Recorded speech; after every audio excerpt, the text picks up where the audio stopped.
Olá, meu nome é David Christian e hoje eu vou estar apresentando a atividade prática profissionais 5 da FAM. Como ocorre o processo da contração muscular e quais os tipos de fibras musculares? Bem, o objetivo dessa aula é mostrar como ocorre o processo da contração muscular, quais os tipos de fibras musculares e suas principais características e mostrar uma diferença entre a corrida de 100 e 1.500 metros e seus principais tipos de treinamento. Como ocorre o processo da contração muscular? A contração muscular é um processo complexo, que envolve uma série de eventos bioquímicos e fisiológicos. A contração muscular ocorre quando a actina desliza sobre a miosina nas células musculares, permitindo os movimentos do corpo. E é o processo pelo qual os músculos se encurtam ou tensionam, gerando força e movimento. Esse processo é fundamental para uma variedade de funções no corpo humano, desde atividades simples do dia a dia, como caminhar e pegar objetos, até atividades mais complexas. Quando o cálcio se liga à troponina, uma proteína localizada nos filamentos finos da actina no sarcômero, a unidade contrátil do músculo, isso permite que a tropomiosina se mova, expondo os sítios de ligação da miosina na actina. E como isso funciona? Quando o cérebro envia sinais através do sistema nervoso para o neurônio motor que está em contato com as fibras musculares, quando ele fica próximo à superfície da fibra muscular, o axônio perde a bainha de mielina e dilata-se, formando a placa motora. E quando forma a placa motora, os nervos se conectam aos músculos através da placa motora. E essa é a contração muscular. Agora, passando para o próximo item, que pode ficar mais claro e apresentar diversas conclusões do anterior, do estímulo nervoso. Quando a contração muscular é desencadeada por um impulso nervoso que viaja ao longo do nervo motor até a placa motora, onde o neurônio motor se conecta ao músculo elétrico, o impulso nervoso começa com um estímulo que ativa um neurônio. Esse estímulo pode ser uma mudança no ambiente externo e é uma resposta a um estímulo sensorial ou um sinal de outro neurônio. Então, quando o neurônio é estimulado, canais iônicos na membrana celular se abrem, e isso permite a entrada de íons de sódio para dentro dessa célula. Mas quando ele permite a entrada de íons de sódio para dentro dessa célula, ele acaba gerando a saída de íons de potássio para fora dessa célula. Isso cria uma mudança no potencial elétrico através da membrana, conhecida como despolarização. Então, o impulso nervoso viaja calma aí, vou botar o laser. Ele viaja ao longo do nervo motor até a placa motora. Então, ele vai viajar e vai ficar aqui, até a placa motora. Ele vai ficar aqui na fenda sináptica, que vai ser o próximo exemplo, que é a liberação de neurotransmissores. Quando o impulso nervoso atinge a placa motora, os neurotransmissores, principalmente acetilcolina, são liberados na fenda sináptica, entre o neurônio motor e a fibra muscular. Uma vez na fenda sináptica, os neurotransmissores se ligam a receptores específicos na membrana do neuropós-sináptico e isso desencadeia uma resposta na célula receptora. Essa resposta pode ser uma geração de um novo impulso nervoso no neurônio pós-sináptico ou influenciar outras atividades celulares, dependendo do tipo de receptor e do neurotransmissor envolvido. Então, lá a gente podemos ver que ele viaja do impulso nervoso até a placa motora e ele fica aqui na lacuna entre a fenda sináptica, que ele está entre a membrana pós-sináptica e a membrana pré-sináptica. Ele vai ficar aqui nessa lacuna. Então, ele viaja aqui e fica nesse vazio, nesse vago aqui. Então, nesse próximo item podemos ver que ele não só viaja, como aqui ele já atinge a placa motora. E quando ele o atinge, ele vem para esse meio intracelular. Então, vou aqui explicar mais um pouco. A membrana pré-sináptica é uma membrana do botão terminal, que é a terminação do axônio, que ele fica da fibra nervosa pré-sináptica, que ele fica daqui do axônio e ele termina aqui, na membrana pré. A membrana pós-sináptica é uma membrana celular alvo, que ela vai ficar junto com a placa motora, que ela vai ser atingida. E a fenda sináptica é uma lacuna entre a membrana pré e pós-sináptica, que é isso aqui, ó. Ela vai ficar, essa lacuna, esse corredor, que ela vai ficar entre a membrana pré e a membrana pós-sináptica. E quando esses neurotransmissores, eles viajam, depois eles vão vir, vai ser jogado para cá e eles vão atingir essa placa motora. Então, Essa é a explicação de contração muscular. Passando para o próximo item, que é os tipos de fibras musculares e suas principais características, nós temos 3 tipos de fibras musculares.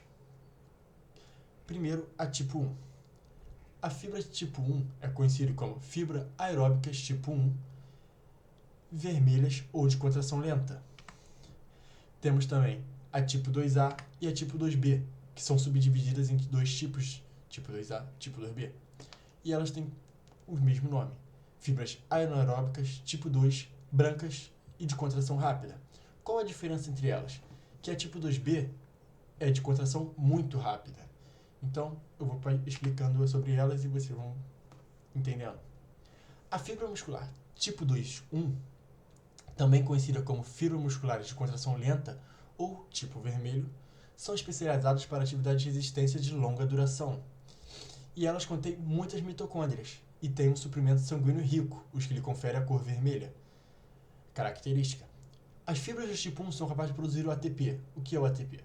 ATP é adenosina de trifosfato, através do metabolismo aeróbico, que são resistentes à fadiga. Esses tipos de fibra entram em fadiga mais lentamente, possuem uma célula nervosa menor e inervam apenas de 10 a 180 fibras musculares. E isso desenvolve contrações longas e contínuas, sendo assim, são mais resistentes e solicitadas durante trabalhos de baixa intensidade. Quando falamos de trabalho de baixa intensidade, é um trabalho que vai ser levado a mais tempo. Você vai indo em um ritmo baixo. Você vai indo durante muito tempo e em um ritmo baixo, que é essencial para corredores de maratona e diversas outras modalidades que requer muito tempo. E esse tipo de fibra tem uma velocidade de contração lenta, uma capacidade glicólica baixa, um estoque de glicogênio moderado, alto, um estoque de triglicerídeos alto e com uma capilaridade boa. E essas atividades aeróbicas de longa duração são essenciais para esse tipo de fibra, já diferente do tipo de fibra tipo 2A, que é o que eu vou falar agora. O tipo de fibra do tipo 2A são capazes de produzir o ATP tanto através do metabolismo aeróbico quanto do anaeróbico, e isso os torna mais adaptadas para atividades de resistência de média e alta intensidade, como corrida de longa distância também, que é já uma diferente corrida de maratona. É uma corrida de 1.500 metros, que vai ter ali o seu meio termo. E elas desempenham um papel importante em uma variedade de atividades físicas, pois combina com características de contração rápida com uma capacidade aeróbica razoável, tornando-se versátil em termos de desempenho atlético.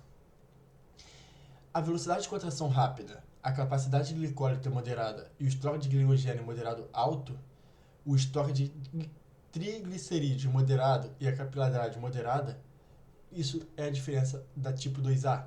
E as atividades anaeróbicas ela exige muito arranque e velocidade. Velocidade rápida, que você vai ter que vai no lento e depois de um certo tempo você tem que precisar de uma velocidade rápida. E ela é especializada também para corridas de 1.500 metros. Depois eu vou explicar a diferença. A tipo 2B, esses tipos de fibras musculares são importantes para os movimentos explosivos e de alta intensidade, mas têm uma capacidade limitada de sustentar a atividade por longos períodos de tempo, devido à fadiga rápida. Seu recrutamento geralmente ocorre em situações que exigem força máxima ou velocidade máxima, como levantamento de peso pesado ou sprint. Elas entram em fadiga rapidamente. Essas células nervosas são maiores e inervam de 300 a mais de 500 fibras musculares. A tipo 2-1 inervam de 10 a 180, essa tipo 2B já inerva de 300 a mais de 500 fibras musculares. E elas desenvolvem contrações curtas e vigorosas, sendo assim, são atividades mais velozes e fortes recrutadas apenas durante o trabalho de alta intensidade. As fibras musculares tipo 2B são especializadas para atividades de alta intensidade e curtação de duração, como corrida de 100 metros. Ela é uma atividade que você vai ali rápida e que você vai ter que ter uma explosão muito boa na largada e do início ao fim você vai ter que aumentar a sua velocidade. Então você vai ter que ser umas fibras que vão estar ali o tempo todo sendo utilizadas rigorosamente. E elas dependem principalmente do metabolismo anaeróbico para a produção do ATP. O que é o ATP? Adenosina de trifosfato. E essas fibras têm uma velocidade de contração muito, muito rápida. Essa é a diferença dos tipos das três fibras. E agora eu vou mostrar como que elas se encaixam nas atividades de corridas de 100 metros e 1.500 metros. Agora vamos falar da corrida de 100 e 1.500 metros, começando com a corrida de 100 metros. A corrida de 100 metros é uma das provas mais rápidas e explosivas do atletismo. Ela é uma prova de velocidade que exige dos corredores atingir sua velocidade máxima o mais rápido possível e mantenham ao longo da distância curta. E os tipos de fibras musculares especiais para essa corrida de 100 metros, as fibras musculares de contração rápida, principalmente a de contração 2B, são mais recrutadas para esse tipo de corrida. Essas fibras são capazes de gerar explosão de energia necessária para impulsionar o corredor para frente rapidamente, permitindo uma corrida de alta velocidade durante toda a prova. Então, esse tipo de corrida, desse tipo de fibra para esse tipo de corrida é perfeito, que você vai ter que sua velocidade máxima durante toda a prova, do início ao fim. Durante 100 metros você vai ter que ter do início, que é a explosão, até o final, a sua velocidade máxima, aumentando sempre.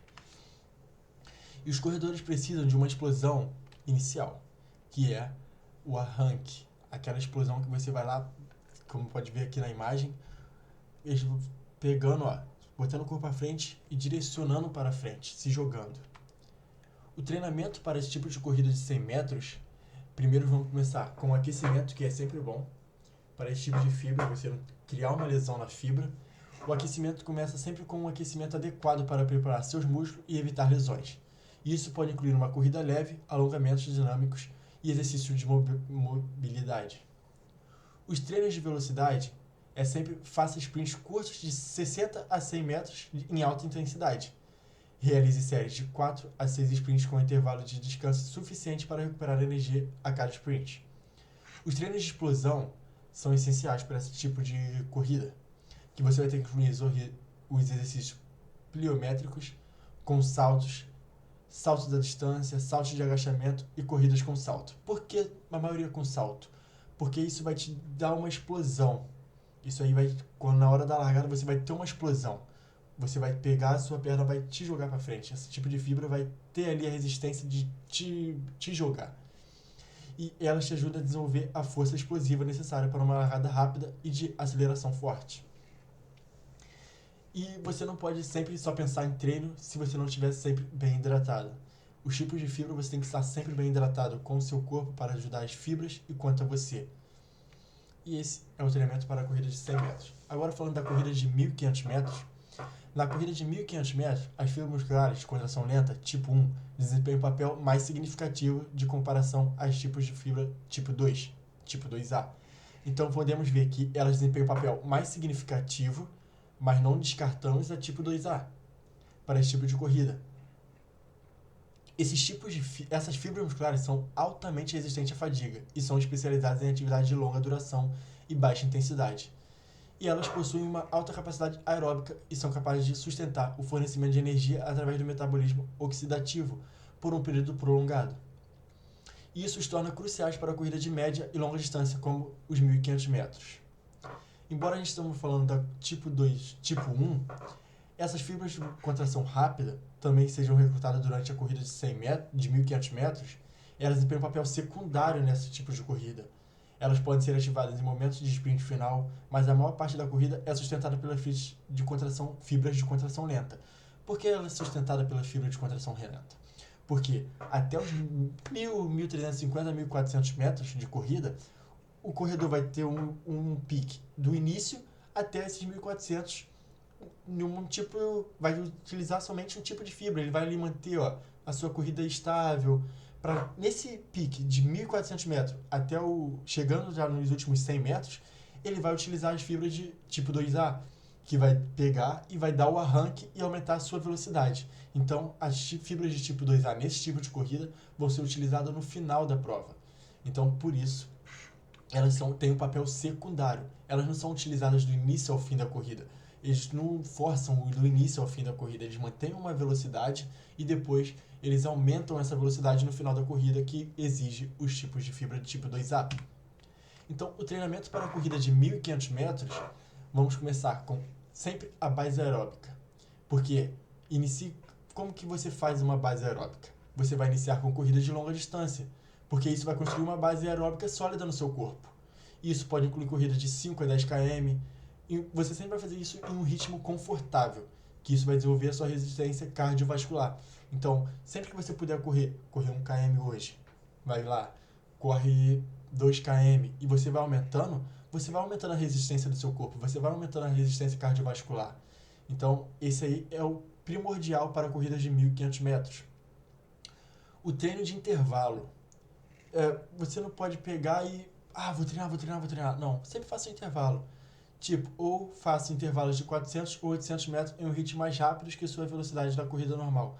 Então, o que seria esse intervalo? Você fazer intervalos de 400 e 800 metros, sempre em um ritmo rápido. Não do que você vai ficando na velocidade ali, sua velocidade normal. Você vai lá, faz um intervalo, tipo 400 metros. Você pega, faz uma velocidade rápida. Então, aí você pega e intervalo, vai no modo lento, e isso vai gerando uma resistência maior.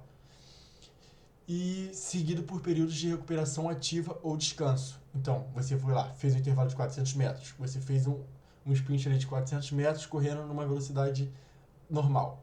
Você vai lá, dá um descanso, daqui a pouco você volta, faz uma velocidade rápida, você vai lá, dá um descanso. Sempre treine um intervalo para o seu corpo. E o primordial, corrida de resistência. Para esse tipo de corrida, você precisa ter uma resistência, você precisa que o seu corpo resista a esse tipo de corrida. Então, para desenvolver esse tipo, você tem que manter um ritmo constante ao longo da corrida. Então, você vai treinar, você vai falar como que eu posso dar um exemplo, como eu falei na base aeróbica, você vai treinar de 5 a 10 km, você vai pegar sempre só no mesmo ritmo, para depois no final, você, quando estiver falando assim, já estou ficando cansado, você pega e dá um sprint para pegar e treinar as fibras tipo 2A. Então, esse é o treinamento para a corrida de 1.500 metros. Então, ficamos por aqui. Esse é meu trabalho de prática profissionais 5 da FAM.